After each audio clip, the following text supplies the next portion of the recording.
Elle est styliste, elle habite à Athènes, elle travaille à Londres, c'est une bête de meuf. Elle est drôle, elle est simple, elle s'en bat les couilles. Mais surtout, elle m'a appris la plus grande leçon de 2022. Celle qui m'a fait remettre en question ma vie, ma manière de voir ma vie, ma manière de voir la vie, ma manière de vivre, d'être. Et c'est pour ça que je l'ai invitée aujourd'hui dans cet épisode du Glow Together podcast pour vous partager sa manière de voir la vie, sa manière de vivre, sa manière d'être, qui pour moi sont les clés du bien-être et de l'épanouissement personnel. Et sur ces belles paroles, je te laisse avec ma conversation avec Annelle Claudet.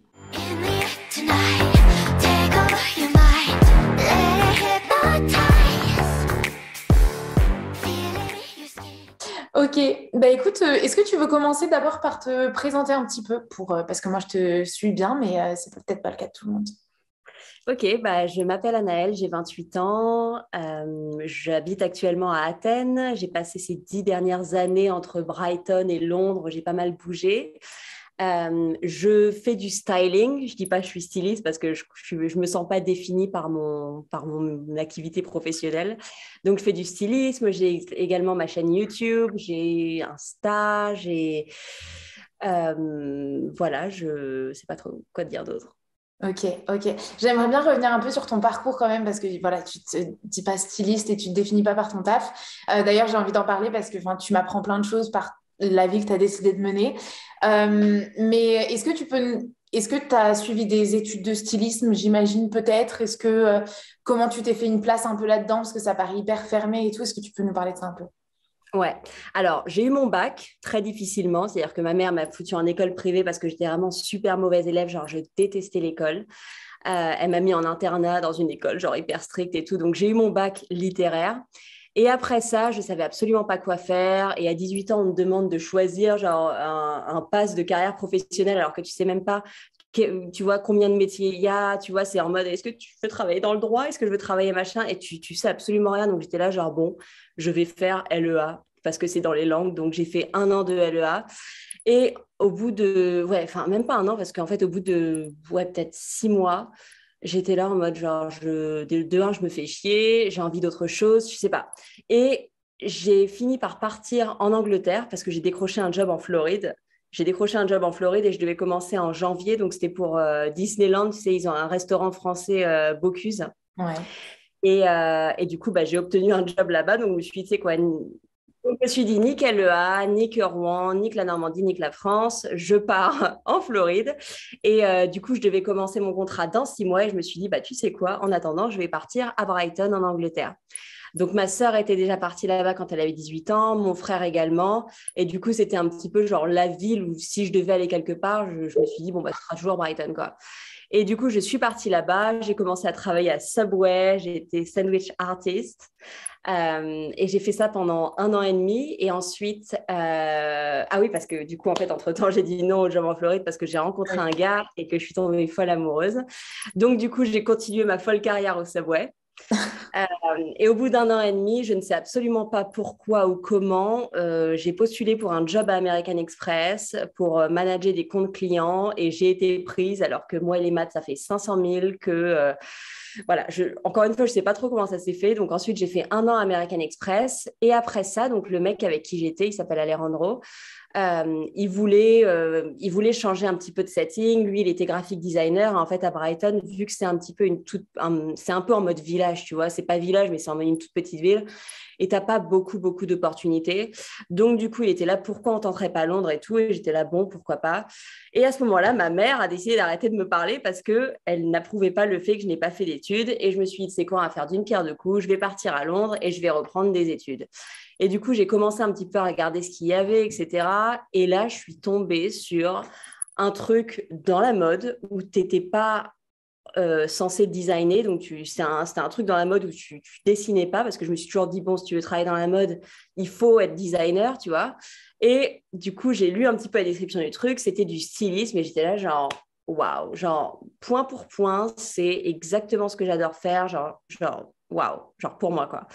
Et du coup, j'ai envoyé tout un dossier à genre 3 écoles et j'ai été prise dans la première option que j'avais mis, donc Istituto Marangoni. Et du coup, j'ai commencé une licence en stylisme à Londres, à Shoreditch. Ok. J'ai envie de revenir sur cette manière de te laisser un peu porter sur le flow après. Mais du coup, parce que tu fais l'école, ok. Mais après, est-ce que c'est simple? Enfin, est-ce que c'est... Tu fais l'école et ensuite tu trouves des jobs assez facilement comme tu trouves un job à Alors, American Express? Est-ce que tu étais styliste? Parce que j'ai vu aussi enfin, j'ai vu que c'était styling et assistante. Du coup, je sais pas trop de quoi on ouais, parle. alors en fait, je mets styliste et fashion assistant parce que fashion assistant, ça va englober le fait d'être sur les shoots, d'écrire des articles de mode. Tu vois, ça englobe tous ces trucs-là, tu vois. Une fashion assistant, par exemple, si tu es fashion assistant à Vogue, et ben, tu vas écrire des articles, tu vas aider sur les shoots, enfin, tu vois, ça, c'est un umbrella pour d'autres fonctions. Alors que quand tu dis fashion stylist, c'est vraiment genre styliste, styliste, styliste. Ta question, c'était quoi? Je voulais savoir après l'école, qu'est-ce qui se passe en fait? Enfin, comment Ouais, tu alors, confirmes en fait? ouais, donc en général, les gens, après avoir étudié quelque chose, ils vont travailler dans le truc qu'ils ont étudié. Sauf que dans ma tête, on n'est pas trop comme ça. Donc du coup, j'ai terminé cette école et j'avais vraiment du mal à me faire à Londres parce que tu vois, Londres, c'est vraiment une grande ville. Tu as du mal à te faire des potes parce que ça va à 500 000 à l'heure. Et à ce moment-là, j'étais aussi avec mon mec, donc c'est pas non plus comme si je faisais grand effort. Mais tu sais, genre tout le monde marche vite, tu vois, c'est un peu une ville où tu es toujours entouré, mais au final, tu te sens un petit peu seul. Et je peux pas dire que je me sentais seule parce que oui, j'avais mon gars et tout, mais c'était pas aussi chaleureux qu'à Brighton, c'était pas aussi drôle qu'à Brighton. Et en fait, dans ma tête, dès que j'ai terminé mes études, je me suis dit, mais en fait, je retourne à Brighton, quoi. Et mon mec ne voulait absolument pas y retourner, donc j'ai dit, bah, tu sais quoi, je vais y retourner toute seule. Donc j'ai pris un appartement là-bas, enfin une chambre là-bas toute seule. Et je me suis dit, mais pourquoi travailler quand on peut tout simplement se lancer dans le blogging full-time? Donc, du coup, pendant 3 mois, j'ai fait du blogging full-time. J'ai pas gagné grand-chose. Donc, arrivé en septembre, j'ai dû me résoudre à prendre un job et à retourner à Londres. Donc, du coup, j'ai commencé à travailler pour Missoma dans le digital. Missoma, c'est une marque de bijoux, c'est ce que je porte. Je sais pas si tu connais. C'est Non, une je marque. connais pas. Ok. Euh, donc, du coup, j'ai fait digital assistant pour Missoma pendant 6 mois et ensuite, j'ai été recrutée pour travailler en tant que junior art director, directrice artistique junior pour un magazine qui lançait sa marque de mode. Donc, j'ai été recrutée parce qu'en fait, c'est des meufs que je connaissais parce que j'avais fait un stage pour elles quand j'étais étudiante. Donc, après, j'ai navigué vers ça. Et ensuite, donc là, j'habitais encore à Londres. Sauf que tout ce temps-là, je me disais, Brighton me manque, Brighton me manque, Brighton me manque. Et au bout d'un moment, j'ai dit, Nick, la mode, je travaille dans la mode, je vais retourner à Brighton seule et je vais juste retravailler American Express et vivre la vie facile et voilà. Voilà, tant pis, genre je travaillerai dans la mode plus tard, voilà.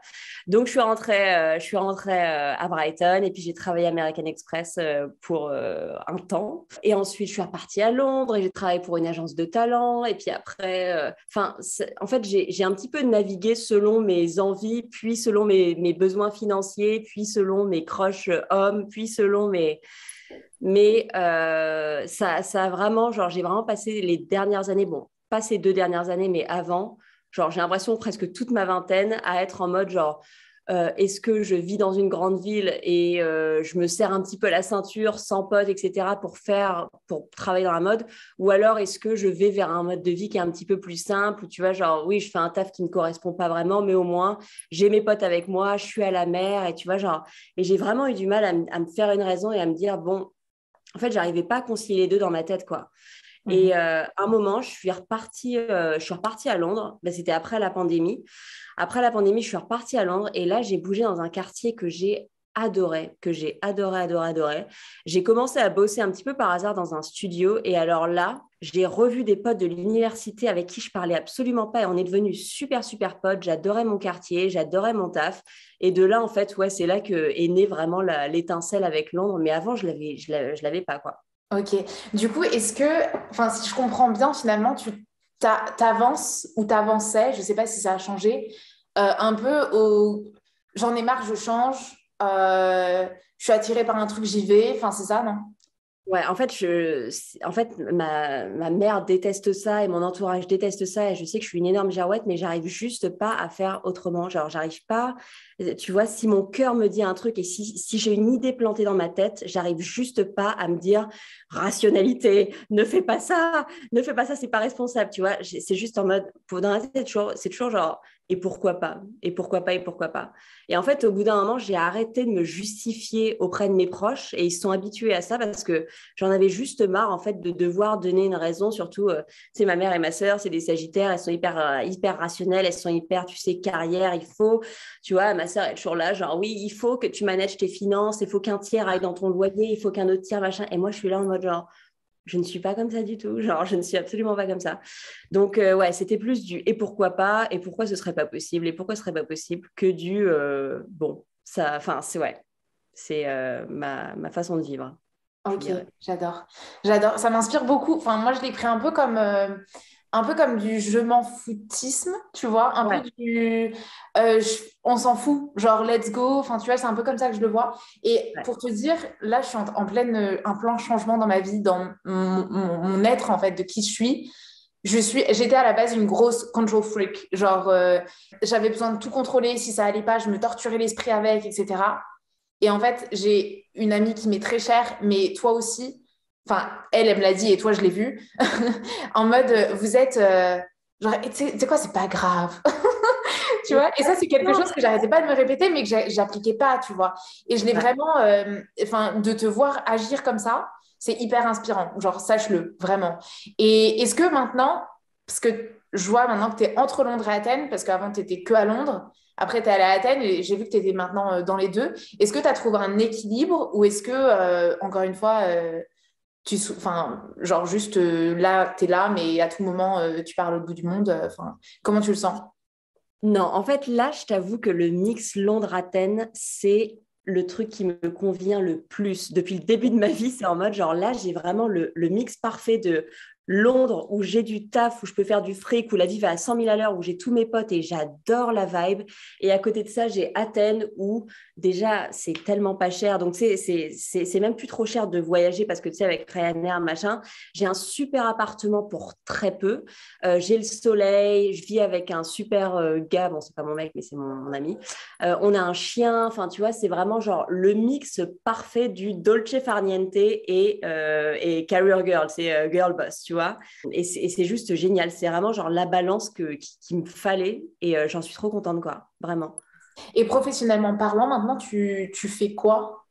T'es où? Alors, professionnellement parlant, je suis à Londres Ok. parce que tout simplement, à Athènes, il y a un petit peu de mode, mais c'est surtout des éditoriales. Donc, éditoriales, ça va être des éditoriales de magazines. Et les éditoriales dans le stylisme, c'est ce qui est le moins rémunéré. Donc, ce qui paye vraiment dans le stylisme, c'est ce qui est e-commerce, donc les photos que tu vas voir sur les sites, et les campagnes de publicité. Donc, ça peut être pub ou pour des chaînes de télé ou quoi. Et ça se passe vraiment à Londres. Et puis, en plus, j'ai mes contacts à Londres, etc. Mais vu qu'il y a, comme j'ai dit, Ryanair entre Athènes et Londres, en fait, si je paye mon billet, genre 25 balles, on me dit oui, tu peux venir travailler demain ou après-demain. Je suis là, ouais, ouais, carrément. Je Trop dors chez mon pote Arnaud, tu vois, c'est en mode, je prends mon. Donc, tu vois, j'ai un petit peu ce côté, je garde un peu ce côté hippie où, tu vois, j'arrive avec mon sac et tout, donc je change un peu de setting et tout, genre. Mais ouais, non, là le taf est à Londres, mais j'aimerais bien qu'il y ait un petit peu de taf à Athènes, que j'ai pas à bouger tout le temps, parce que je t'avoue que là, en fait, j'ai pas fait un seul mois complet à Athènes. J'arrête pas de bouger, j'arrête pas de bouger, j'arrête pas de bouger. Et je t'avoue qu'au bout d'un moment, bon, j'aimerais bien un petit peu me poser. Ouais. Mais bon, c'est cool. Genre, je me plains pas. C'est le mix parfait, encore une fois, quoi. Yes, ok, enfin, ouais, si c'est ce qui te convient, genre, j'ai bougé un peu, enfin, septembre, octobre, novembre, j'ai pas arrêté, décembre même, j'ai pas arrêté de bouger dans tous les sens, mais T'es quand allée je te à dis bouger Marrakech, dans tous non? les sens, ouais, je suis allée à Marrakech, je suis allée à Bali, je suis allée en Suisse 2 fois, et ensuite en France, et enfin, bref, j'arrêtais pas de bouger, Paris et tout, sachant que je suis de La Rochelle, et, mais, enfin, je restais une semaine au moins quelque part, tu vois, mais c'était trop pour moi déjà, donc ça, je pourrais pas du tout. Mais si ça te convient, tant mieux. Enfin, après, chacun son style de vie, donc ça, c'est top. Mais j'ai vu aussi que tu avais travaillé en restauration, il me semble, à Athènes. Ouais. Et en vrai de vrai, je te dis, genre là, moi, je suis à mon compte. Et des fois, je dis à mon chéri, genre, non, mais en vrai de vrai, est-ce que moi, j'aimerais pas cette vie-là, simple? Tu vois, est-ce que c'est pas ça, les gens qui sont heureux en vrai, tu vois, genre, ils vont travailler, ils rentrent chez eux, ils ont leur week-end. Je te dis ça, on est un samedi, au moment où on est en train d'échanger, et j'ai travaillé toute la journée sur mon ordi, j'ai les yeux qui piquent. Tu vois, genre, est-ce que finalement, parce que j'avais l'impression que ça te plaisait beaucoup, cette vie-là, pourquoi pas, tu vois? Qu'est-ce que, avec un peu de recul, parce que ça fait pas très longtemps, qu'est-ce que t'en penses, tu vois? Alors, en fait, la base de base du restaurant, donc c'était à Londres, hein, c'était pas à Athènes, c'est un Ah, restaurant. ok. Ouais, c'est un restaurant qui est à Hackney. C'est un restaurant qui fait un petit peu hub pour créatifs. Donc, en fait, ça va être un espèce de, ça fait un petit peu genre entrepôt. Et donc, les gens viennent pour travailler sur leur ordinateur. À côté de ça, tu as un tattoo artiste, donc tu peux aller te faire tatouer. Tu as un truc pour, avant, tu avais un truc pour te faire les ongles. Après, tu as un côté restaurant qui est super beau. Et puis après, tu as une terrasse. Et genre, le soir, genre, tous les gens un petit peu cool d'Hackney viennent dans ce truc. Donc, du coup, j'ai découvert ça avec une pote qui s'appelle Nathalie. Genre, elle m'a introduce à Mersuit Market. C'est un truc qui s'appelle Mersuit Market. Et du coup, j'ai commencé à y aller au début pour travailler, etc., sur mon ordinateur. Et puis après, j'ai ramené ma pote Zoé et puis machin. Et en fait, la vérité, c'est que j'ai eu un énorme crush sur le manager, genre un énorme crush. Et du coup, j'y suis allée en tant que cliente pendant genre 6 mois. Et un soir, j'étais un petit peu bourrée et tout. Et en fait, il me fait, ouais, on recherche des gens et tout. Ça te dirait pas? Et moi, j'étais là. Mais bien sûr. Donc en fait, c'est pas parti du tout d'une intention de travailler dans un restaurant, c'était en mode genre, je t'aime, je vais travailler avec toi. Donc du coup, j'ai commencé à travailler là-bas et c'était vraiment tellement un changement de setting. Tu sais, quand tu travailles dans la mode et qu'après tu travailles dans le monde de la restauration, donc je faisais mes shoots la journée et le soir, j'allais travailler au restaurant et après, je travaillais au restaurant le week-end. Donc tu sais, c'était un peu beaucoup, mais j'adorais tellement travailler là-bas et j'adore encore travailler là-bas parce que à chaque fois que je repars à Londres, je fais quelques shifts si je peux, quoi. Ok. Et en fait, toute l'équipe, on est vraiment super potes. Et c'est vrai qu'en fait, au bout d'un moment, c'était en février, j'ai fait un contrat pour un acteur genre hyper super connu. Et c'était à Londres, et c'était tellement de stress. Et tu sais, pendant 3 jours, j'ai complètement, d'ailleurs, j'avais fait une vidéo YouTube à ce moment-là, j'ai complètement perdu mon équilibre et je bouffais à fond et je fumais à fond. Et le soir, je me faisais genre une demi-bouteille de vin toute seule et j'étais là, genre, je sais pas, j'ai besoin de ressortir. Je me sens tellement stressée, je dormais pas et tout. C'était que 3 jours, hein. Mais tu sais, mais je pétais les plombs tellement j'étais stressée par ce contrat.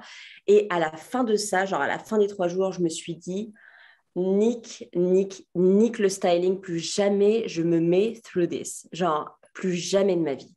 Et après ça, je me suis dit, c'est quoi, je vais partir full-time au restaurant. De toute façon, ça fait déjà 1 an que j'y travaille on and off.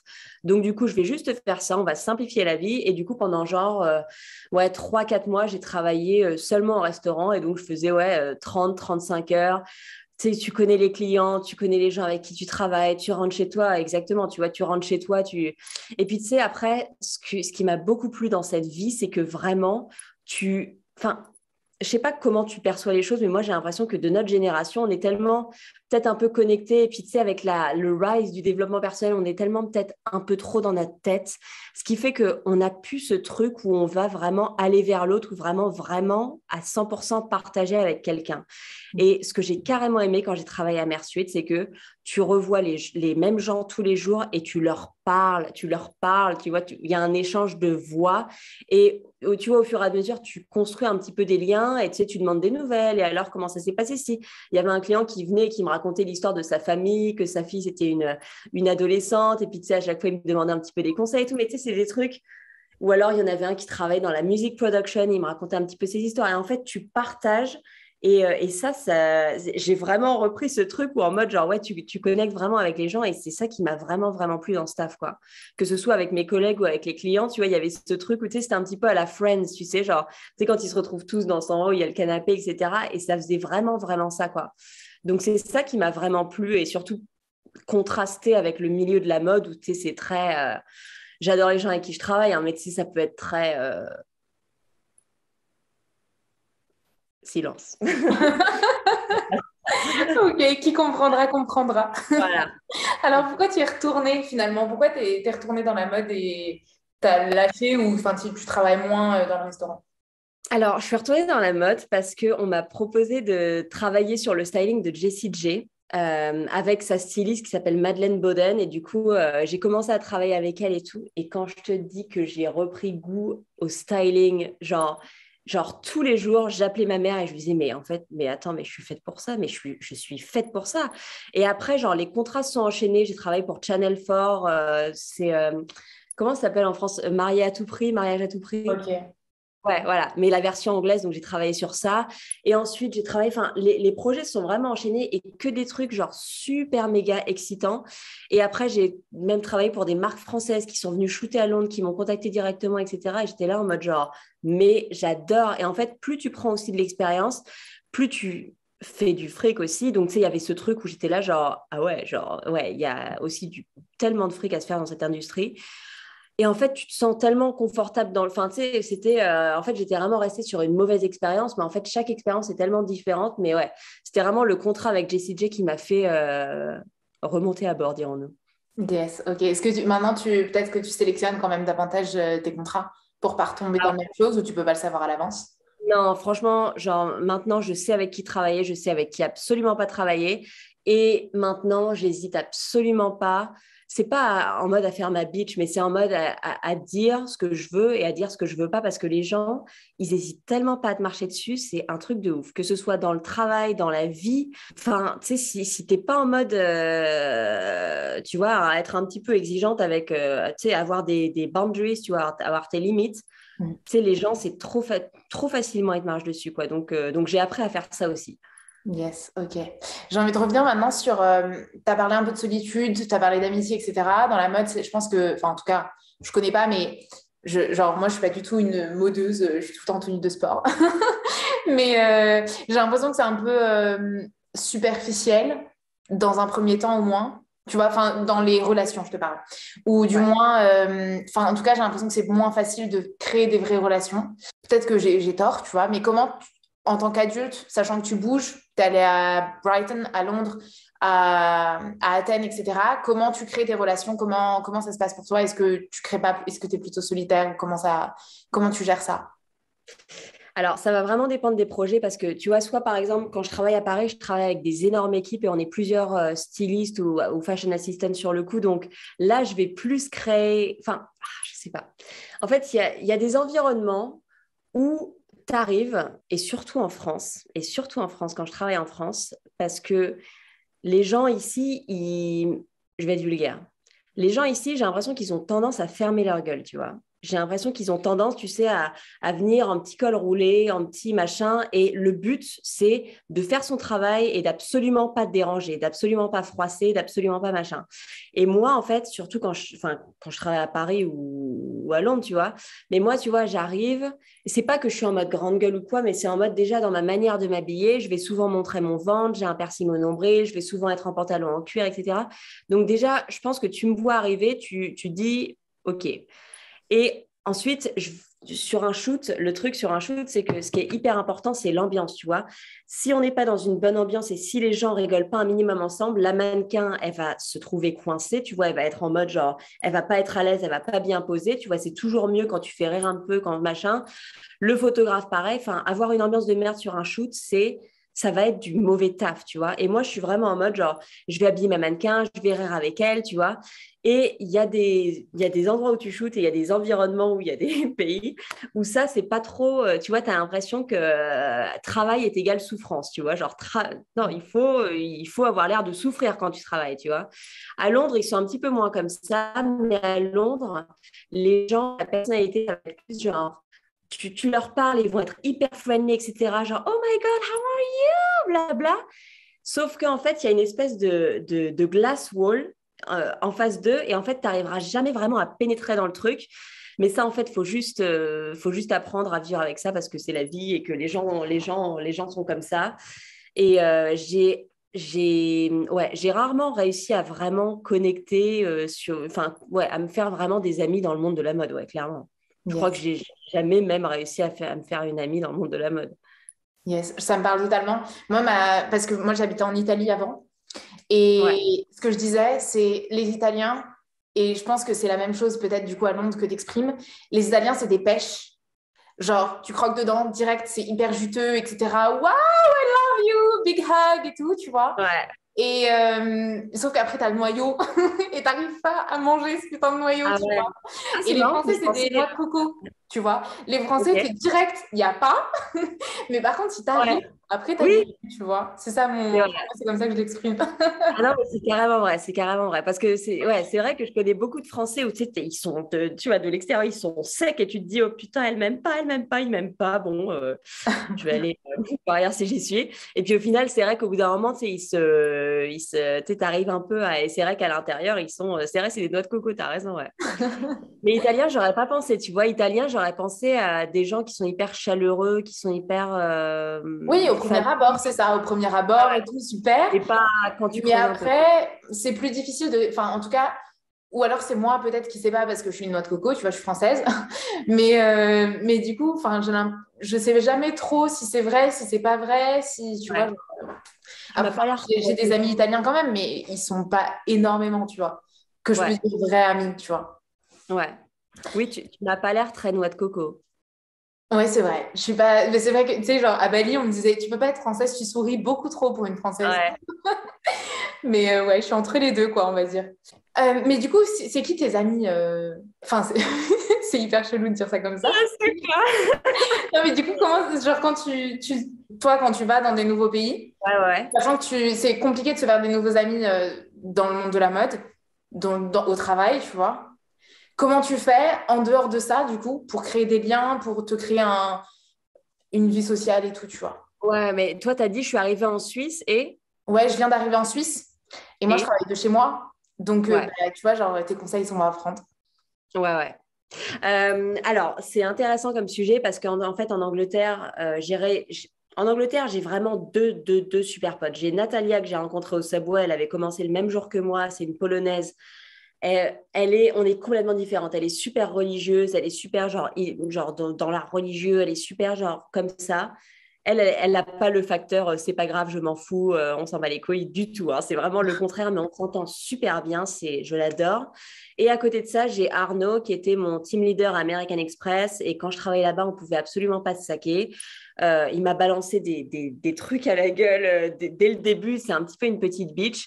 Et ensuite, quand j'ai quitté American Express, on s'est ultra super rapprochés. Et depuis, on se quitte pas. Ça va faire 8 ans qu'on est super amis. Donc ça, c'est mes deux gros potes de Londres.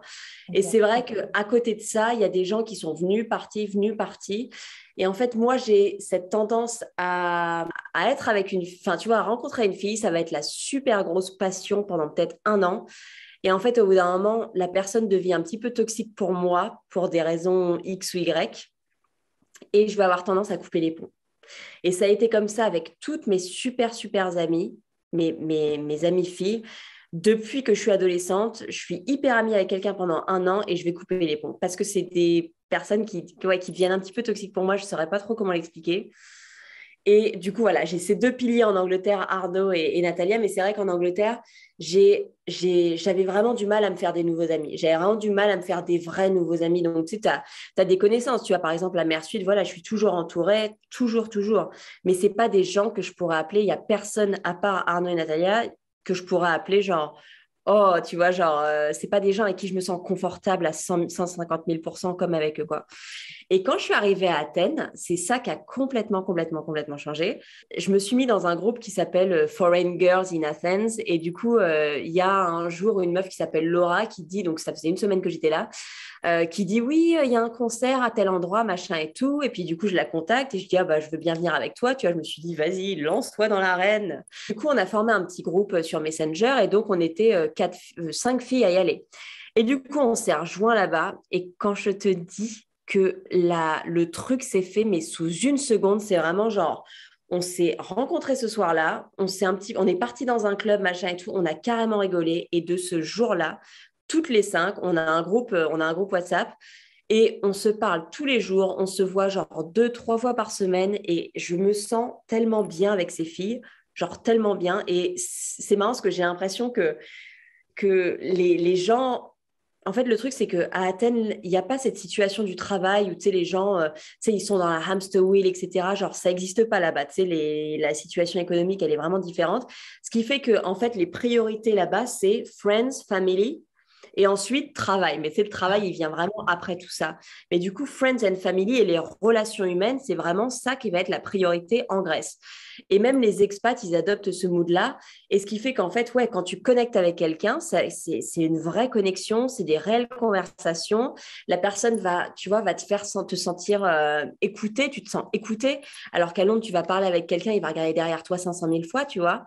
Mais Ouais. c'est comme ça, on est en mode robotique à Londres et moi, je ne dis pas que j'agis différemment. Quand je suis à Londres aussi, j'ai tendance à faire pareil, quoi.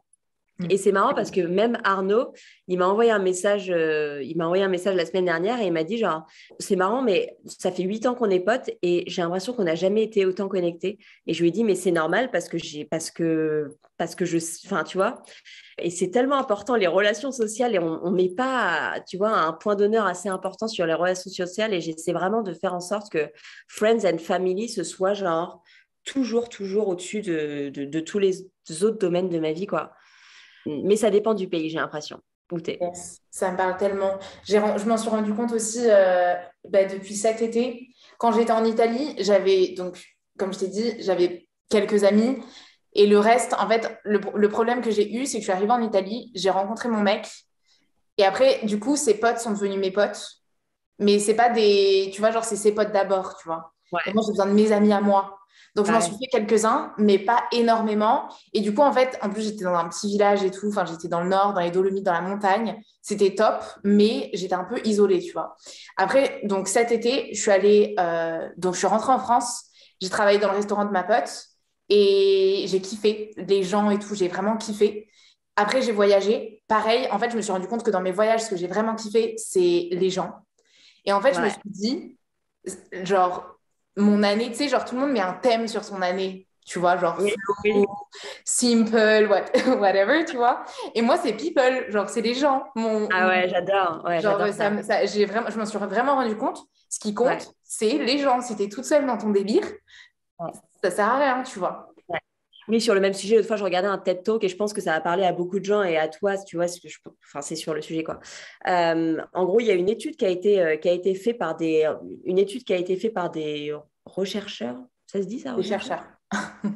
Oh, des chercheurs. Il y a une étude qui a été faite par des chercheurs aux États-Unis et en gros, ils ont suivi un groupe de 10 mecs à Chicago. Donc, c'était 10 mecs en fait qui venaient exactement du même quartier. Ok, ils avaient exactement la même situation familiale, c'est-à-dire que les parents étaient ensemble, ils avaient la même situation financière, donc ils partaient tous avec les mêmes bases. Et donc, ils ont suivi ce groupe de 10 hommes sur une période de 100 ans. Et en fait, ils voulaient savoir ce qui a fait que certains sont devenus sans-abri et certains sont devenus, tu vois, politiciens ou quoi. Et en fait, bon, je te la fais short, hein, mais en gros, la conclusion de l'étude, c'était que il y en a qui sont devenus mal entourés, il y en a qui sont devenus soutenus par leur famille et bien entourés. Et en fait, la conclusion de l'étude, c'était le cercle social et les autres, les gens qui t'entourent, c'est ça qui shape, tu vois, ce que tu deviens. Et c'est ça, tu vois, qui... Enfin, donc voilà, donc le côté social, c'est vraiment le point le plus important dans la vie, quoi. C'est un truc de ouf, comment on le capte pas assez, quoi. Yes. T'es la moyenne des 5 personnes qui t'entourent le plus, je crois. C'est ça la phrase. Ouais, peut-être, ouais, peut-être. Je pense que c'était une bonne conclusion pour cette petite partie par rapport aux relations. J'aimerais parler maintenant de... Tu as parlé un peu de développement personnel, etc. Je sais que tu es là-dedans et en même temps, tu vois, tu disais tout à l'heure que tu es dans le stylisme et tout, que quand il y a un mauvais moment, tu fumes, tu bois, etc. Euh, J'aimerais un peu avoir ton point de vue sur ta vision à toi du développement personnel, comment ça t'aide, comment tu l'utilises. Voilà, que tu nous fasses un peu ton petit, ta petite. Ok. Alors, je suis devenue anti-développement personnel. Je suis devenue anti-développement personnel. Je pense que le développement personnel, clairement, c'est une industrie qui fait beaucoup de fric. Et je pense que si on aborde le développement personnel sans équilibre, on peut facilement péter les plombs. Mhm. Et le truc, c'est que là, en ce moment, on est carrément bombardé sur les réseaux. Tu vas sur Instagram, tu vois des quotes partout, tu vois des gourous partout qui vont te sortir des super way of life, etc., qui vont juste reformuler plein de trucs, etc. Et c'est bien. Mais je pense très honnêtement que le développement personnel, c'est génial si on arrive à bien le gérer. Donc moi, ce que je pense vraiment, c'est choisir peut-être une ou deux personnes qui ont voilà, des valeurs qu'on partage, qui ont des bons messages, et juste se tenir à ces deux personnes qui vont partager de la motivation quotidienne. Moi, je suis absolument pour la motivation quotidienne. J'ai besoin d'être inspirée, j'ai besoin d'être motivée tous les jours, vraiment. Donc, je dirais pas qu'il faut absolument couper le développement personnel, absolument pas. Mais j'ai l'impression que oui, avec le développement personnel, c'est hyper facile de burn out et d'être tellement dans la consommation du développement personnel qu'on va trop penser, genre overthink, overthink, overthink, et qu'on va passer plus notre vie à penser qu'à vraiment vivre notre vie. Et trop de remise en question, trop de mise... Enfin, il faut vraiment trouver un équilibre et une balance, quoi, avec le développement personnel. Donc moi, j'ai trouvé mes quelques gourous, gourous, j'aime pas dire gourous, mais mes quelques personnes qui m'inspirent et je me tiens vraiment à leur contenu et j'arrête d'acheter livre sur livre sur livre sur livre. Et ça passe aussi, je pense, par se connaître et au bout d'un moment, bon, t'assimiles un message, t'assimiles une façon de penser. Et tu t'y tiens et tu te dis pas, oh bah tiens, je vais essayer cette méthode. Et oh tiens, je vais essayer, oh mais tiens, je vais essayer cette méthode aussi, tu vois. C'est en mode, bon, ok, we get it. Tu vois, genre, voilà. Yes, C'est ok. bon. Ça me parle tellement. Justement, j'ai un client, enfin, c'est Ludovic Leroux, c'est pas un secret. C'est un formateur en théorie polyvagale. Et la théorie polyvagale, c'est l'étude, en fait, l'utilisation du système nerveux pour mieux gérer ses émotions, etc. Parce que, en fait, c'est le docteur Stéphane Porges, je ne vais pas rentrer dans les détails, mais c'est un Américain et après toute une équipe de chercheurs enfin, découvert, mais c'était il y a un moment, que 80% de l'information va du corps vers le cerveau plutôt que du cerveau vers le corps, tu vois. Et en gros, don't overthink it parce qu'en fait, genre, ton cerveau, c'est même pas lui qui décide, tu vois. C'est ton système nerveux. L'information arrive au corps, c'est-à-dire Ton système nerveux, donc tes nerfs, tu vois. Typiquement, ouais. tu touches une plaque chaude, c'est ta main qui va dire j'ai senti du chaud, il faut enlever la main, tu vois. Après, Ouais. ton cerveau, il récupère l'information et il renvoie de l'information. Mais c'est ton Ok. corps qui envoie l'information d'abord vers ton cerveau. Et à 80%, c'est l'information qui va du corps vers le cerveau, tu vois. Donc, si tu es stressé, si tu as peur, etc., typiquement, ce que Ludovic dit, c'est les animaux, une gazelle, elle va entendre un bruit, elle va regarder, ok, il n'y a personne, j'oublie le bruit, tu vois. Genre, j'oublie, il n'y a pas de danger, tout va bien, je déstresse.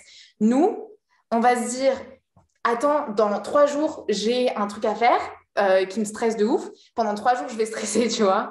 Et donc, on va trop penser à ça au lieu de s'intéresser à notre corps, sachant que c'est notre corps qui envoie l'information à notre cerveau. Si on s'occupe de notre corps à travers certains mouvements, à travers une meilleure posture, à travers une bonne alimentation, etc., on va être mieux capable de gérer le stress. Et genre, lui, typiquement, il fait des conférences régulièrement.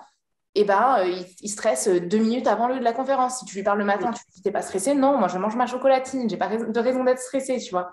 Et c'est hyper intéressant. Et ça, plus, comme je te disais tout à l'heure, le fait que enfin, il y a plein de monde qui ont une vie super simple. Enfin, tu vois, genre, j'ai des potes, ils font leur petit job, enfin, leur petit job, il n'y a pas de petit métier, tu vois, mais ils font leur job, ils sont employés, tranquilles, voilà, le week-end, ils vont faire leur ski, leur randonnée, leur machin. Ils se retrouvent pour l'apéro le soir. Ils sont zen, tu vois, ils sont heureux. Et en fait, c'est ça que tu te rends compte. Genre, c'est là que je me suis vraiment rendu compte. Genre, il faut arrêter de réfléchir. C'est vraiment le truc. Si je dois retenir un seul truc enfin, qui, pour moi, est le vrai développement personnel qui est hyper utile, c'est pas grave, on s'en fout. Genre, déstresse, arrête de penser, tu vois. Arrête de penser, tu Ouais. vois. Et du coup, ça me parle vachement de ce que tu racontes. Et du coup, je te demande quand même, qui sont tes gourous, tes mentors, ce que tu Effectivement, veux. J'allais rebondir ce que tu dis là. En fait, un des mentors que je suis en ce moment, c'est un mec qui s'appelle Dylan James, il est américain. Et tu sais, il est en mode genre, c'est pas en mode oh, you're a bad bitch or whatever, mais en gros, il se spécialise. C'est un mindset coach qui se spécialise dans les relations en particulier, mais il dit tellement de choses qui sont genre relevant pour d'autres choses que les relations. Et donc, lui, un de ses principes, genre corps, c'est comment tu dis régulariser? Régulariser, hein. Ouais, je pense. Ouais. Ou réguler. Régulariser ses émotions, genre régulariser son système nerveux. Et c'est un des points qu'il aborde, genre dans toutes ses vidéos, c'est important de régulariser son système nerveux, genre de calmer Réguler, son... du coup, quand c'est... Réguler, voilà, oui. De réguler son système nerveux en faisant des exercices de respiration. Et donc il suggère de faire des exercices de respiration genre 2 ou 3 fois par jour, des trucs genre de 10 minutes. Et c'est pour ça que la respiration, c'est si important pour réguler son système nerveux et juste pour revenir à un état de calme. Et c'est aussi pour ça que la méditation, c'est hyper, super... Genre, on en parle beaucoup et c'est super important pour justement... Enfin, dégager ces couches de merde qu'on s'auto-met dans la tête en mode ah mais il faut que je fasse ça et puis oh merde et puis ça va arriver machin et tout. Et la méditation au final c'est pourquoi c'est pour juste penser à autre chose et en fait se réveiller au bout de 10 minutes et se dire ah tu vois parce qu'on pense plus à ces couches de merde qu'on s'est mis dans la tête etc. Donc c'est carrément vrai. Ouais, et la respiration encore mieux. Genre, genre, je m'étais mise, tu sais, il y a, je sais pas c'était quand, c'était il y a peut-être 7 ans déjà, je faisais de la Miracle Morning. Et la méditation, ma phobie, j'y arrivais pas, tu vois, parce que tu n'arrives pas à éteindre ton cerveau. Que la respiration, si tu te concentres vraiment que sur ta respiration, que ce soit des respirations rapides ou des respirations plus lentes, bah, tu es concentré là-dessus, donc finalement, tu penses plus, tu vois. Donc ça, hyper intéressant. En plus de ça, ça ralentit le cœur et tout, Ouais. mais hyper Moi, intéressant. j'ai un petit problème. En fait, je me suis fait agresser en 2013. Ok. Je me suis fait agresser dans la rue la nuit. Enfin, bon, bref, un truc de merde. C'est parti au tribunal. C'était assez gros. Et en fait, depuis, j'ai des problèmes d'hyperventilation. Et en fait, ça va m'arriver, mais absolument tous les jours, même le soir, etc. En fait, j'hyperventile, mais ça peut être pour absolument rien. Et quand je te dis ça va m'arriver tous les jours, ça peut m'arriver 15, 20 fois par jour où tu vois, je vais hyperventiler et péter les plombs parce que j'arrive juste pas à, tu vois, à réguler ma respiration. Donc, du coup, c'est vrai que moi aussi, de mon côté, les exercices de respiration, j'essaie vraiment de venir à bout parce que ça dure depuis 2013, tu vois, le fait que, puis tu sais, au bout d'un moment, tu as mal à la tête et tout, genre, c'est vraiment un réel problème. Je pense que j'en ai jamais parlé sur mes chaînes. Et en fait, mon corps, automatiquement, en fait, je pense que mon corps, il est traumatisé de ce qui s'est passé avec ce mec que je connaissais pas, hein, qui est sorti de nulle part derrière une voiture, machin, qui m'a agressé physiquement. Tu vois, moi, je me suis évanouie, donc je me rappelle pas de ce qui s'est passé. Mais je sais que mon corps est resté traumatisé et que du coup, j'hyperventile, mais ça peut être pour absolument n'importe quoi. Et du coup, voilà, les exercices de respiration, j'essaie vraiment d'en faire de plus en plus pour réussir à me sortir un peu de ces... Voilà, quoi. Et ouais, voilà. Ok, d'accord. Et mais du coup, ça fonctionne ou pas? Ouais, ça fonctionne de ouf. Ouais. Ça fonctionne de ouf. J'arrive vraiment. Et là, de plus en plus, depuis que j'ai bougé à Athènes, parce que j'en fais vraiment, je fais de la méditation tous les matins, tous les soirs, 10 minutes. Il y a une fille qui s'appelle Iris Dailey, Dailey. Et elle a fait un challenge de 30 jours de méditation et je te l'enverrai. C'est une super playlist et du coup, je le fais avec elle, enfin avec elle, avec ses vidéos le matin et le soir. Et donc, elle inclut des exercices de respiration dans ces trucs. Donc, tu sais, il y a du humming, tu sais, le fait de humer.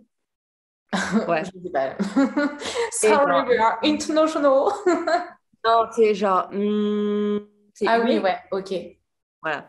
Et ouais, donc, du coup, je pratique avec ces vidéos et ouais, ça m'aide de ouf, ouais. Ok, d'accord, super. Est-ce qu'il y a d'autres choses que tu fais, du coup, même si tu es anti-développement personnel, est-ce qu'il y a d'autres petites routines que tu as ou des choses que tu fais peut-être plus ponctuellement?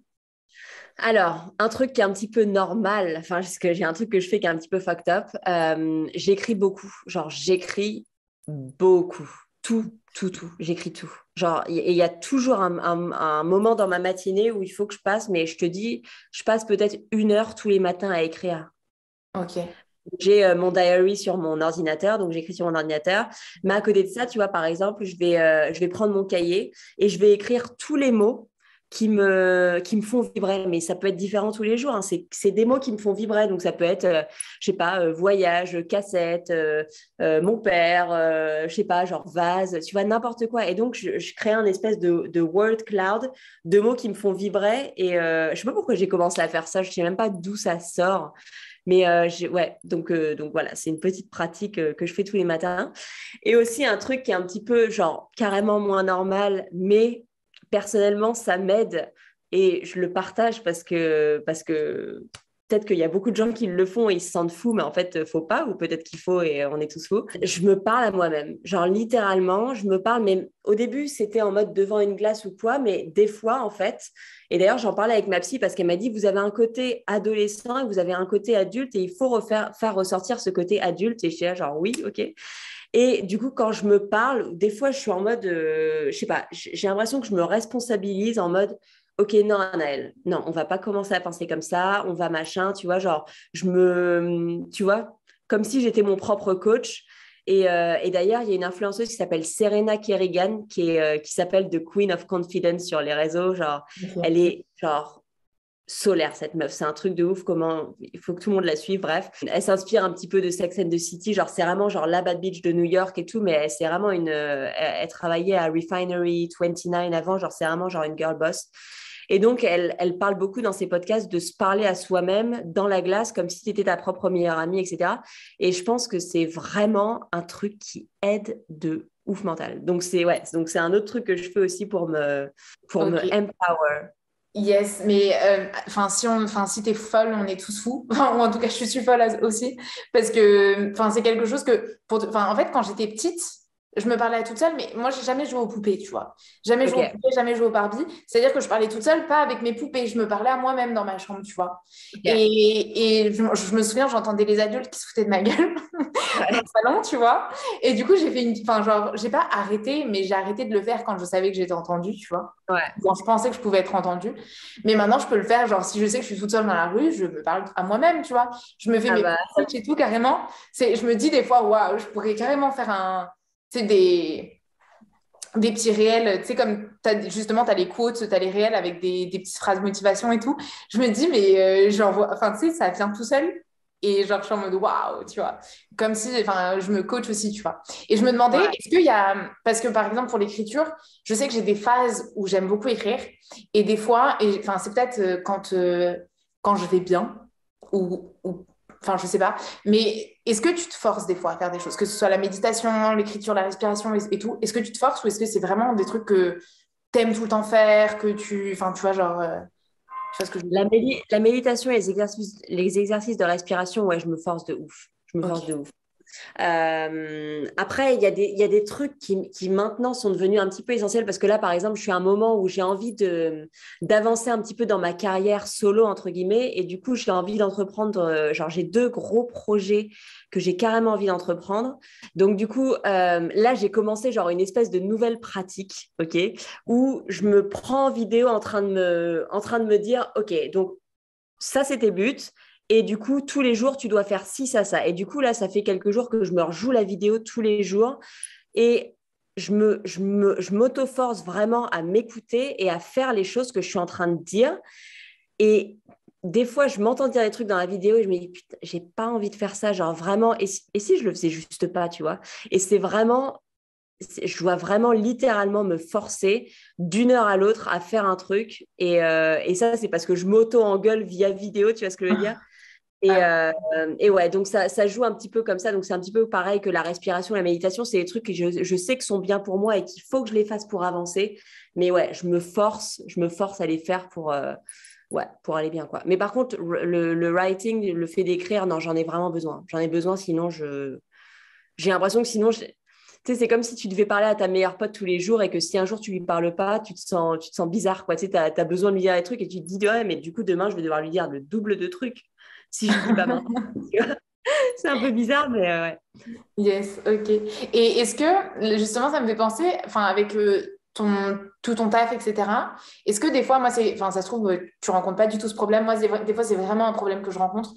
J'ai l'impression de perdre mon temps, tu vois. Genre de me dire, j'ai pas le temps. j'ai pas le temps pour faire toutes ces choses-là et tout, j'ai pas le temps pour faire ma routine, j'ai pas le temps pour faire ci, pour ça, tu vois. Est-ce que c'est quelque chose un problème que tu as rencontré ou que tu rencontres encore des fois et comment tu gères ça si jamais? Alors, moi, je ne vis absolument pas pour mon travail. Ouais. Genre, vraiment, vraiment, vraiment pas. Tu vois, la raison pour laquelle je charge plus mes journées de stylisme, c'est pour pouvoir absolument rien foutre le reste du temps. Donc, vraiment, ma vie, et c'est horrible à dire. Et d'ailleurs, ma mère, elle comprend pas ça parce que pour elle, il faut travailler, il faut travailler, il faut travailler. Et tu vois, par exemple, quand je lui dis, oh, je vais bouger dans tel pays, machin, la réponse, c'est mais qu'est-ce que tu vas faire avec ton travail? Non, mais je m'en fous en fait. Le travail pour moi, ça vient au second plan. D'abord, je vis, après, je taffe. Pareil, ma sœur qui m'a dit mais qu'est-ce que tu vas mettre sur ton profil LinkedIn? Mais je dis mais on s'en fout en fait. Genre, donc, c'est pas en mode j'ai pas le temps de faire ces choses-là parce que tu vois, ces choses-là, c'est là. Et après mon travail, et je dis pas ça pour être en mode oui, je suis géniale et je mets ces choses. Non, c'est parce que je sais pas, c'est peut-être un peu égocentrique à dire, mais genre, moi, je suis là, et ensuite, la situation de mon travail, etc., c'est là, tu vois, genre, donc ouais, voilà. Yes, bah juste, c'est hyper inspirant. En tout cas, petit à petit, on peut avancer par là parce que je pense vraiment de plus en plus que enfin, c'est ce qu'il faut, tu vois. Enfin, on se tue, tu vois, genre, la quête de sens dans le travail, etc., c'est un truc qui a explosé dernièrement. Et alors, c'est bien, mais finalement, je pense qu'à force de chercher du sens, on se perd et enfin, tu vois, genre, je me dis, il y a des personnes, enfin, des personnes dans mon entourage qui sont là en train de chercher du sens, en train de chercher du sens, qui veulent du coup accomplir des choses pour apporter leur pierre à l'édifice dans le monde. Et je me dis, si elles n'arrivent pas à cet objectif-là, alors je leur souhaite qu'elles y arrivent et je crois en elles, etc., tu vois, mais tout le monde ne peut pas être Tony Robbins, tu vois, tout le monde ne peut pas, enfin, et je me dis, elles vont arriver où en fait si jamais ça va pas assez vite pour elles, si jamais elles n'arrivent pas à ses et le mec qui fait sa plomberie, ben, il apporte sa pierre à l'édifice. Je suis désolée, la plomberie ça compte pour moi dans ma vie, dans mon appartement, j'y tiens, tu vois. Et donc j'ai vraiment envie d'avancer aussi vers cet aspect-là de le travail, c'est ok, mais enfin, au pire, je termine à Lidl, je m'en fiche. Mais tu vois, genre, enfin, moi j'ai travaillé à Lidl quand j'étais étudiante, j'ai kiffé, hein, la vérité. Genre, justement, on en revient aux gens, tu vois. J'ai kiffé parler avec les clients, leur donner le sourire et tout, tu vois. Donc, euh, donc rien que ça, déjà, tu vois, genre, on se dit, OK, on avance petit à petit vers cet état d'esprit-là, tu vois. Même si, toi, c'est inné, entre guillemets, j'ai l'impression, mais Mais toi, tu parles là de gens créatifs quand tu dis tes potes qui veulent apporter leur pierre à l'édifice, etc. Tu parles de créatifs, non, qui se lancent dans leur propre business, c'est ça, non? qui se lancent dans leur propre business, mais à la base de la base, enfin, je pense qu'on est tous créatifs, tu vois. Moi aussi, si je veux, je suis créative. Tu vois ce que je veux dire? Non, non, À mais la quand je dis base de la créatifs, base. freelance, genre comme toi et moi, je veux dire, Ouais, ouais, c'est ça. ouais. Pourquoi t'en penses pas du coup? Ouais. Bah, je n'en pense. Ouais, non, non, mais je comprends. Tu sais, en plus, quand on se met un but. Mais le truc aussi, c'est que quand on lance son propre business et qu'on se met un but comme ça, en fait, le but, on en a rien à foutre. En fait, mais je lis des trucs sur le sujet en mode on se dit, oh, il faut que j'arrive à ce but, il faut que j'arrive à ce but, il faut que j'arrive à ce but, et il faut que. Ouais, que j'arrive en haut de la montagne, etc. Mais en fait, l'important, c'est la montée. Mais c'est vrai qu'on a du mal à se le dire dans notre tête, quoi. Ouais.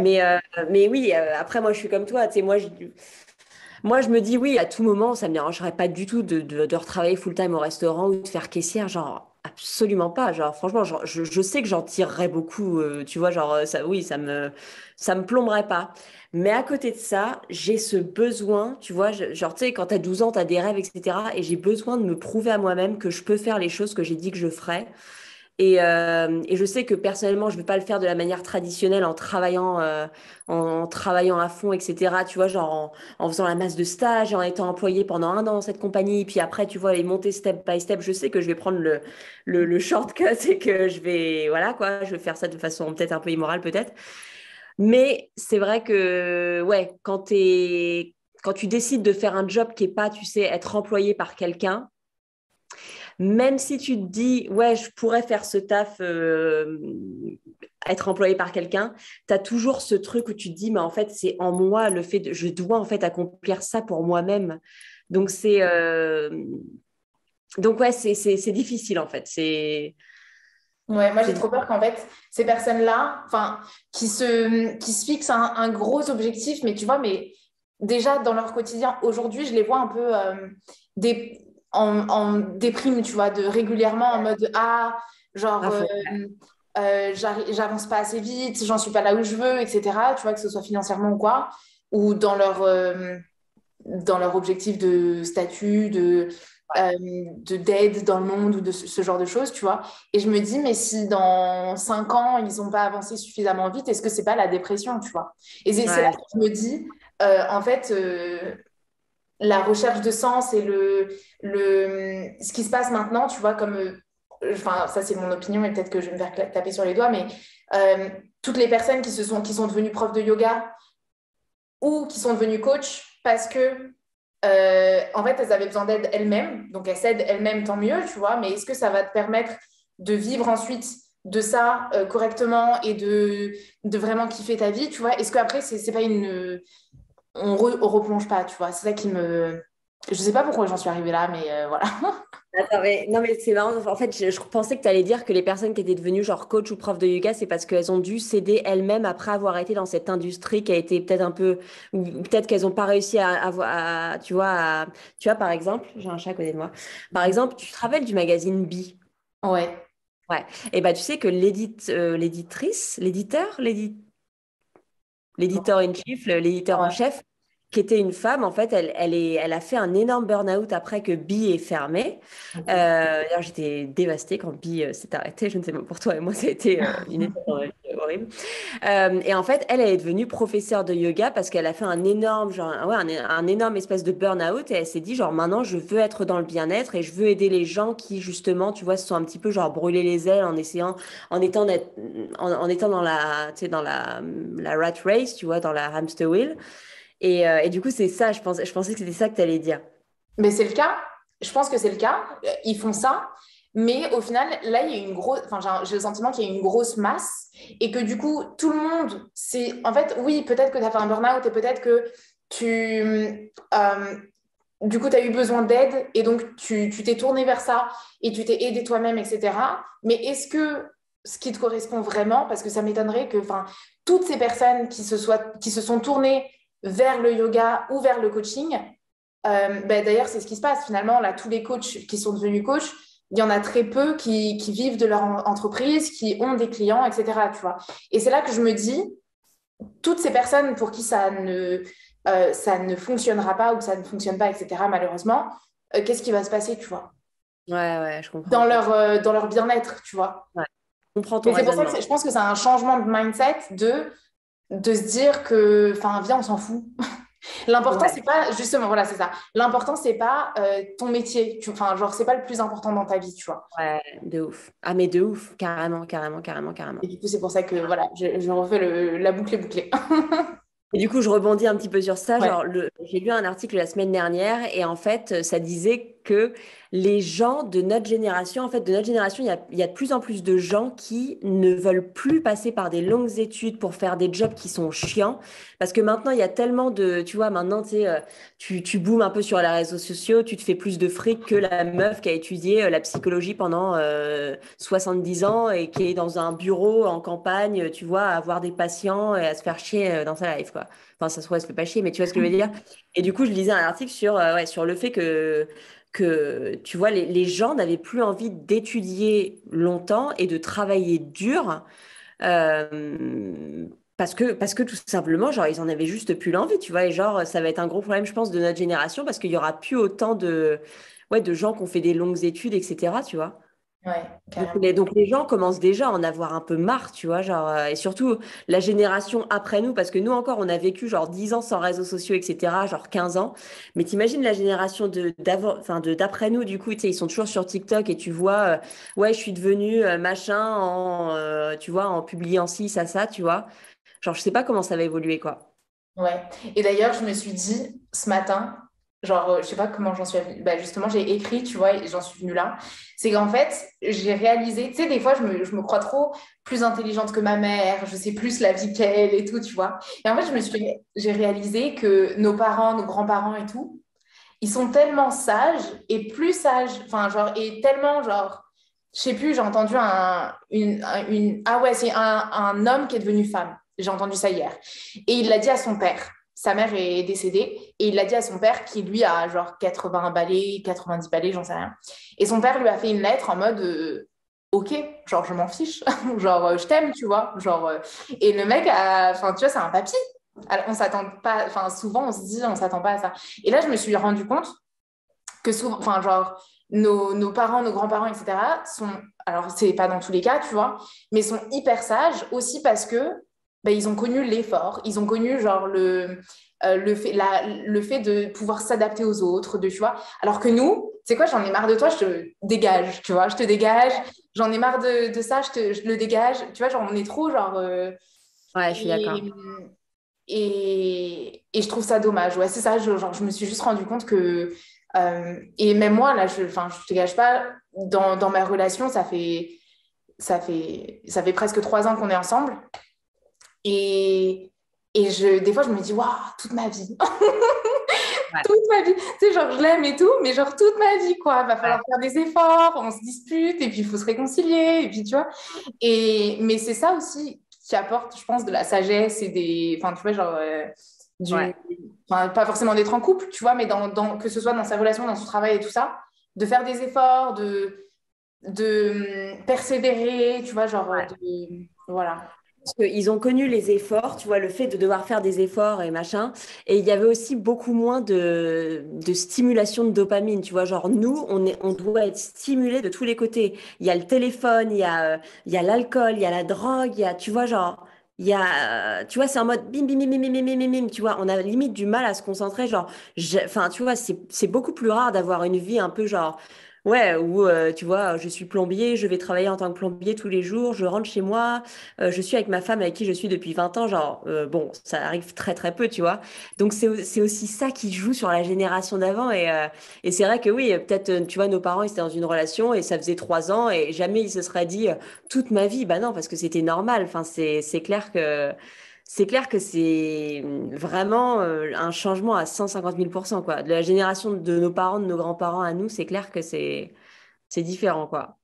Ouais, mais moi, honnêtement, des fois, enfin, genre, j'ai vraiment le souhait pour moi-même de vivre enfin, pas de vivre leur vie dans le sens, pas me forcer à être, enfin, tu vois, ils avaient beaucoup d'inconvénients, mais de vraiment essayer de me rapprocher de ça, de l'effort, de la persévérance, de prendre soin des relations pour de vrai, etc., tu vois.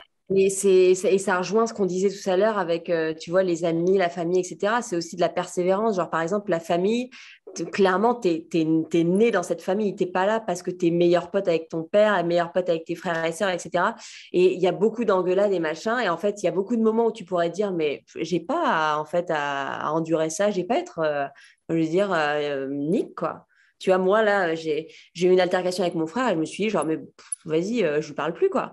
Et puis après, je me suis dit, non, en fait, non, non, non, tu vois, j'ai pas envie d'arriver à avoir le jour où je suis enceinte ou quoi. Non, c'est des relations qu'il faut entretenir. Bon, après, à moins que ce soit toxique. Pareil avec les amis, tu vois, faut être là pour le meilleur et pour le pire. Enfin, c'est un petit peu has-been de dire ça, mais je veux dire. Et, hum, et les relations, c'est vrai que quand t'arrives à des moments où tu. Ouais, il y a beaucoup de moments où tu peux te dire, mais Nick, bye! Et en fait c'est ça une relation entre guillemets successful, c'est une relation où tu t'arrives à travailler avec l'autre personne pour surmonter ces trucs et c'est ça qui rend plus fort. Mais c'est vrai que c'est un dilemme, quoi. Yes, génial. Je pense que franchement, je pourrais discuter avec toi pendant des heures, j'ai l'impression. Mais finalement, je vois Ouais. pas le temps passer et puis ça fait pas mal de temps. Est-ce que tu as des choses avant qu'on s'approche tranquillement de la fin, est-ce que tu as une chose que tu aimerais envie de partager, une chose que ce soit un conseil, un truc, un... Bah écoute, non, je pense qu'on devrait juste tous adopter une attitude qui est un petit peu plus je m'en foutiste, plus c'est pas grave, plus je m'en bats les couilles et on serait tous beaucoup plus heureux, tu vois. Si c'est le takeaway à prendre de cet épisode de podcast, je pense que c'est ça. Et voilà, je sais pas trop quoi dire d'autre, je J'adore. t'avoue. J'adore et en plus, enfin, j'adore encore plus parce que c'est vraiment ce que tu transpires. Genre, c'est ce que tu t'incarnes, tu vois. C'est exactement c'est ce que je te disais, ce que je retire de toi quand je te suis, quand je regarde tes vidéos et tout. C'est vraiment ça. Je me dis, je veux être comme Anaëlle là-dessus. Genre, on s'en bat les couilles. C'est grave gentil. Je pense que c'est le meilleur compliment que tu puisses me faire. Et si j'arrive à partager ça à travers mes réseaux, c'est quand même un truc de ouf parce que oui, mes amis le savent, tu vois, mais les gens qui me suivent sur les réseaux, c'est vrai que c'est marrant que tu me dises ça, quoi, mais ça me fait plaisir. Yes, génial. Ben écoute, je te remercie. J'ai une dernière question parce que j'ai vu que tu avais dit que 2022 avait été ta meilleure année de toute ta vie, je crois. J'aimerais savoir pourquoi et comment tu vas faire en sorte que 2023 soit ta meilleure année. Encore. Alors, j'ai coupé des relations toxiques avec des gens et avec des choses. J'ai commencé la danse et je pense que je me suis vraiment, pour la première fois de ma vie, affirmée je dirais pas en tant que femme, mais j'ai vraiment commencé à prendre soin de moi, prendre soin de mon apparence. Niveau boulot, ça a super bien marché et je me suis sentie vraiment pour la première fois de ma vie en mode I'm that bitch. Tu vois, j'ai horreur de ce truc, genre, tu vois, that girl, that girl, that girl. Mais tu vois, genre, je me suis sentie en mode, hey, je suis là, tu vois, putain, là, je suis en train de vivre la vie que je suis censée vivre, tu vois. Et puis après, mon déménagement à Athènes, etc., genre, ouais, j'ai vraiment bien balancé mon truc, quoi, donc j'étais contente. Et ensuite, 2023. Alors, mon thème de 2023, c'est pas un mot, c'est une affirmation que je me suis auto-créée. C'est No time to stop and wonder. Donc, c'est littéralement genre, j'ai pas le temps de m'arrêter et de penser. Donc, ça rejoint en fait le truc qu'on a dit tout à l'heure sur l'overthinking. C'est vraiment en mode genre, dans l'action, dans l'action, dans l'action, dans la vie, j'ai plus le temps, tu vois, de m'arrêter et de penser. Tu vois, genre, voilà. Donc, c'est ça, genre, mon affirmation maître de cette année. Et c'est comme ça que j'espère rendre les choses encore mieux que l'année dernière. Je sais pas si ça va être possible, mais encore mieux que l'année dernière. Yes, j'adore. Voilà. J'adore. Ok, génial. Ben écoute, je te souhaite que ça fonctionne, que ça soit ta meilleure année. Et puis, c'est la fin de ce podcast. J'ai envie de rajouter, moi, ce avec quoi je repars, c'est vraiment parce que j'ai ce problème-là aussi de me dire, je suis une gamine. Je suis une adulte, mais je suis une gamine, tu vois. Et c'est hyper, genre, un complexe limite, tu vois, honnêtement, sur lequel je travaille dur. Mais là, de la conversation qu'on a eue, je réalise, ou en tout cas, enfin, peut-être que je changerai d'avis, mais ce que je réalise maintenant, c'est, en fait, là, j'ai envie de rester une gamine dans cette vision de voir les choses, de vas-y, on y va, on s'en fout, on s'en bat les couilles, tu vois. Et l'adulte que j'ai envie d'être, c'est juste la partie persévérer, prendre soin des relations. Et, et ouais, c'est ça. Genre, c'est juste ça. C'est ça l'adulte. Et je pense que c'est bien de garder cette partie gamine de on s'en fout, on kiffe et on fait ce qu'on a envie d'être et de faire. Et voilà. Ouais, tu sais, je pense que la vie, elle peut être stable et drôle en même temps, tu vois. Je pense que c'est pas l'un ou l'autre et c'est pas parce que tu es en mode je m'en fous que tu n'es pas responsable ou que tu vois, genre, tu peux être stable et dire je m'en fous et nique sa mère ci, nique sa mère ça. Et voilà, personnellement, je le pense. Yes. Voilà. Et tu fais pas du tout gamine, vraiment.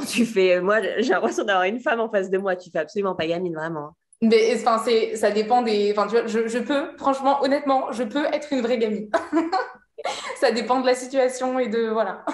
Mais j'aimerais bien, des fois, genre, je me dis tout le temps, il faudrait qu'il y ait des caméras chez moi parce que je suis vraiment folle. Genre, je ferais rire la galerie. J'adore ça, j'adore ça.